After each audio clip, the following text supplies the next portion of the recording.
प्यारे बच्चों, PW school academy में आप सबका स्वागत है। आज हम पाठ 19 में अंगा खाली के विषय में जानेंगे। इस अक्षर को लिखना भी सीखेंगे। तो चलिए आगे बढ़ते हैं। यह अक्षर है अंगा। इसमें एक बिंदु भी है। तो बच्चों इसे याद रखिए, इसे कहते हैं अंगा खाली। अब हम एक अभ्यास करेंगे जिसमें अंगा को खोजकर उसमें गोला लगाएंगे। तो चलिए शुरू करते हैं। क्या यह पहला अक्षर अंगा है? बिल्कुल है। तो चलिए इस पर गोला लगाते हैं।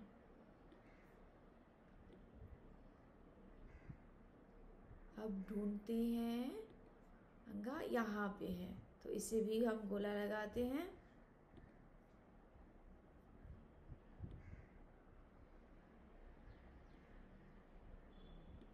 क्या यह अक्षर अंगा है? यह ख है। तो ढूंढते हैं कहाँ है, यहाँ पे है। यह अक्षर अंगा है। तो चलिए इस पर भी गोला लगाते हैं। अब आखिरी पंक्ति में देखते हैं, यहाँ पे कहीं है। हाँ, 2 अक्षर ऐसे हैं जो अंगा है। तो इसमें ऐसे ही 5 अक्षर हैं जो अंगा हैं।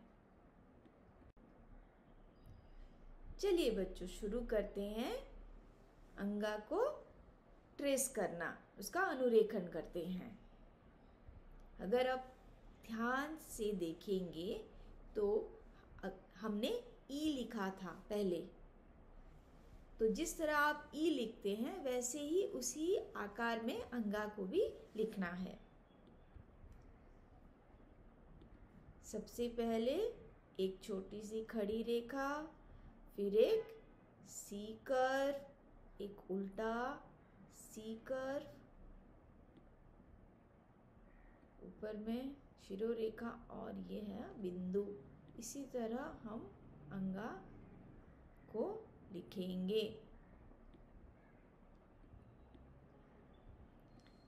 मैं फिर से कहती हूँ, पहले एक खड़ी रेखा, एक सी कर्व, उसी को जोड़ते हुए उल्टा सी कर्व, शिरोरेखा और एक बिंदु। जस्ट उसी के नज़दीक में आप एक बिंदु देंगे।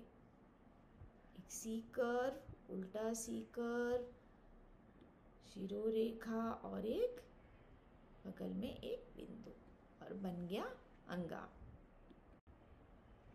अब हम लेखन अभ्यास करेंगे बिना बिंदुओं के सहारे। तो याद कीजिए कौन कौन से स्टेप्स मैंने बताए थे। सबसे पहले एक छोटी सी खड़ी रेखा, उसके बाद एक सी कर्व, उसी को जोड़ते हुए एक उल्टा सी कर्व, शिरोरेखा और बिंदु। फिर से लिखने का अभ्यास करते हैं। एक खड़ी रेखा, छोटी सी खड़ी रेखा, एक सी कर्व, उसी को जोड़ते हुए उल्टा सी कर्व, शिरोरेखा और एक बिंदु। इस तरह बनाएंगे अंगा। तो बच्चों, आज हमने अंगा को पहचाना और उसका लेखन अभ्यास भी किया। इसी तरह लिखने का अभ्यास करते रहिए और अक्षरों को अच्छे से सुंदर तरीके से लिखते रहिए। अगले वीडियो में हम एक नया वर्ण सीखेंगे, एक नई कहानी के साथ सीखेंगे। तो चलिए पीडब्ल्यू एकेडमी से जुड़े रहिए और हर दिन कुछ ना कुछ सीखते रहिए। फिर मिलेंगे। Bye bye.